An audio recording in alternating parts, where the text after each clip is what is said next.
नमस्कार, news super Bharat में आप सभी का स्वागत है। आइए अब डालते हैं हिमाचल प्रदेश की तमाम खास खबरों पर एक नजर। हिमाचल दिवस पर सीएम ने की बड़ी घोषणाएं। क्या बड़ी घोषणाएं की है, पूरी जानकारी आपके साथ साझा करेंगे। इसके साथ ही आपको बता दें कि आधी रात को सुलगा फर्नीचर मॉल, कहां की ये घटना है, ये भी जानकारी आपको देंगे। आपको बता दें कि जयराम सरकार आपके डर से कर रही है मुफ्त देने की बातें। ये बात किसने कही है, किसने ये बयान दिया है, ये भी पूरी जानकारी आपके साथ हम साझा करेंगे। आइए अब जानते हैं सारी खबरें विस्तार से।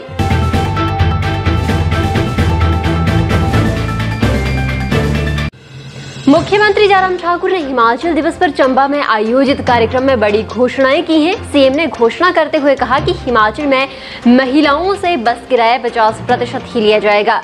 आपको बता दें कि प्रदेश में 125 यूनिट तक निःशुल्क घरेलू बिजली की सुविधा भी दी जाएगी। इससे पहले 60 यूनिट तक निःशुल्क घरेलू बिजली की सुविधा दी जा रही थी। ग्रामीण क्षेत्रों में पानी का बिल माफ होगा। सीएम जयराम ठाकुर ने कहा कि ग्रामीण क्षेत्रों में पानी के बिलों से जल शक्ति विभाग को 30 करोड़ की आय होती है। मुख्यमंत्री जयराम ठाकुर की उपस्थिति में चंबा में मोबिलिटी क्षेत्र के लिए पायलट हाइड्रोजन परियोजना के क्रियान्वयन के लिए जिला प्रशासन चंबा और एनएचपीसी लिमिटेड के बीच एक समझौता ज्ञापन हस्ताक्षरित किया गया है। एनएचपीसी के समूह महाप्रबंधक ए.के. पाठक ने एनएचपीसी और चंबा के उपायुक्त ने राज्य सरकार की ओर से समझौता ज्ञापन पर हस्ताक्षर किए। मुख्यमंत्री ने कहा कि प्रधानमंत्री नरेंद्र मोदी ने घोषणा की थी कि भारत 2070 तक कार्बन न्यूट्रल हो जाएगा। 2030 तक भारत गैर जीवाश्म ईंधन स्रोतों से 500 गीगावाट उत्पन्न करेगा, जो कुल स्थापित क्षमता का 50% होगा। एनएचपीसी के सहयोग से राज्य सरकार की पहल एक मील का पत्थर साबित होगी। भरमौर के दूरस्थ कुगती स्थित भगवान कार्तिक स्वामी मंदिर के कपाट बैशाखी पर्व पर 4 महीने 14 दिनों बाद विधिवत पूजा अर्चना के बाद खुल गए हैं। मंदिर के खुलते ही हजारों की तादाद में भक्तों ने बर्फ की फाहों के बीच यहाँ पर आके माथा टेका। इस दौरान पारंपरिक वाद्य यंत्रों पर बजती देवधुनों से पूरा माहौल भक्तिमय हो गया। बता दें कि सदियों से चली आ रही परंपरा के तहत गत वर्ष 30 नवंबर को कार्तिक स्वामी मंदिर के कपाट श्रद्धालुओं के लिए बंद कर दिए गए थे। इसके पीछे ये मान्यता है कि देवभूमि पर प्रकृति बर्फ की चादर ओढ़कर सुप्त अवस्था में चली जाती है और देवता स्वर्ग की ओर प्रस्थान कर जाते हैं। जिला सिरमौर के हरिपुरधार क्षेत्र में बडियाल्टा नामक स्थान पर अटल बिहारी वाजपेयी पर्वतारोहण संस्थान मनाली के निदेशक अविनाश नेगी की अध्यक्षता में एरो स्पोर्ट्स नियम 2004 के अधीन गठित तकनीकी कमेटी ने पैराग्लाइडिंग उड़ान का निरीक्षण किया। इस कमेटी में सिरमौर जिला के जिला पर्यटन अधिकारी राजीव मिश्रा सहित बीड विलिंग पैराग्लाइडिंग एसोसिएशन के तकनीकी मुखिया और अंतर्राष्ट्रीय ख्याति प्राप्त पैराग्लाइडिंग पायलट ज्योति ठाकुर, बीड विलिंग के पायलट रणजीत सिंह राजकुमार और बिलासपुर के विशाल जस्सल के अलावा सोलंग नाला मनाली के पायलट दिनेश ठाकुर और धर्मेंद्र ठाकुर भी शामिल थे। तकनीकी कमेटी के सामने सबसे पहले बीड बिलिंग से आए पायलट रणजीत सिंह ने सोलो यानी एकल उड़ान भरी। गुरुवार रात करीब 2 बजे के बीच एक फर्नीचर मॉल में भीषण आग लगने का मामला सामने आया है। मॉल में आग लगने से मॉल में रखा सारा सामान और बिल्डिंग पूरी तरह से जल गई। इसमें करीब 40 लाख का नुकसान बताया जा रहा है। बता दें कि 10 अप्रैल को सुबाथू के नयानगर में सैनिकों और पूर्व सैनिकों के लिए वेलफेयर करने वाली एसएचजी ग्रुप ने फर्नीचर, इलेक्ट्रॉनिक और अन्य सभी घरेलू सामान सस्ते दामों पर मुहैया करवाने के लिए मॉल खोला था। जांच में किसी अज्ञात द्वारा आग लगाने का मामला बताया जा रहा है।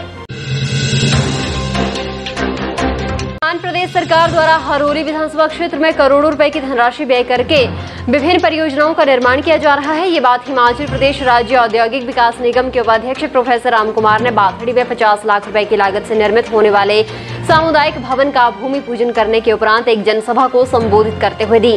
प्रोफेसर राम कुमार ने कहा कि वर्तमान राज्य सरकार द्वारा हरोली विधानसभा क्षेत्र के बाथू में 110 करोड़ रुपए की लागत से फूड पार्क का निर्माण किया गया है। 35 करोड़ रुपए की राशि से घालूवाल से पंडोगा सड़कों का सुधारीकरण किया गया है।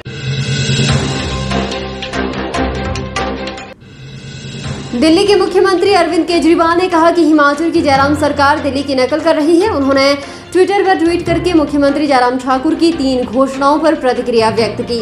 उन्होंने कहा कि इन घोषणाओं को भाजपा शासित सभी राज्यों में लागू करे, नहीं तो लोग समझेंगे कि ये फर्जी घोषणा की गई है और भाजपा आपके खौफ में ऐसा कर रही है।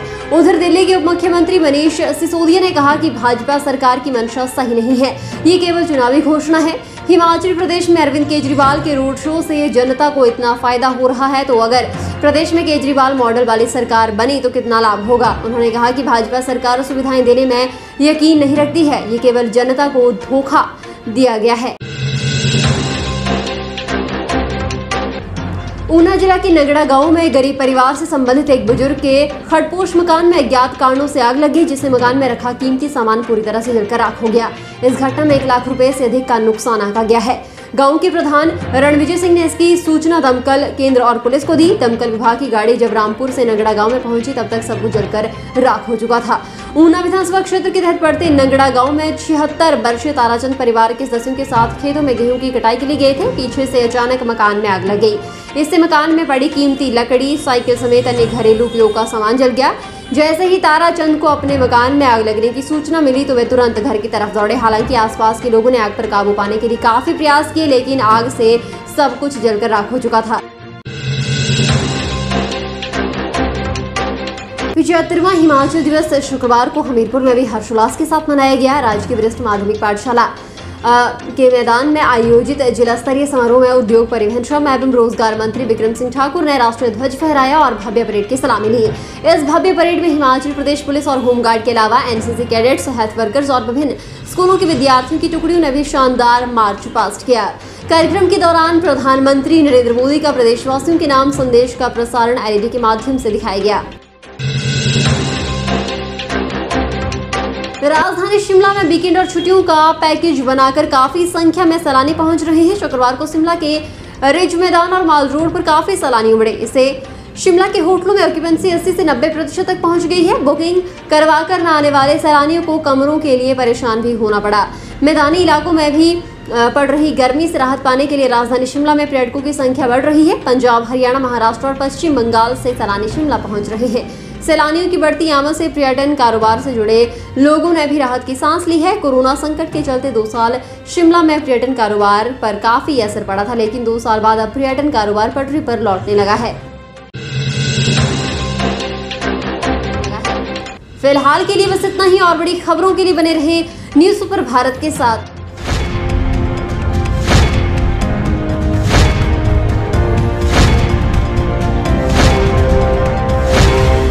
न्यूज़ सुपर भारत आप तक पहुंचाएगा हर खबर सबसे पहले।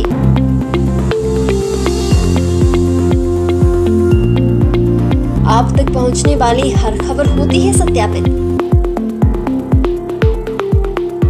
सत्य, सटीक, निष्पक्ष खबरें आप तक पहुंचाना ही हमारा उद्देश्य। न्यूज़ सुपर भारत की हर खबर पर कर सकेंगे आप सबसे ज्यादा भरोसा।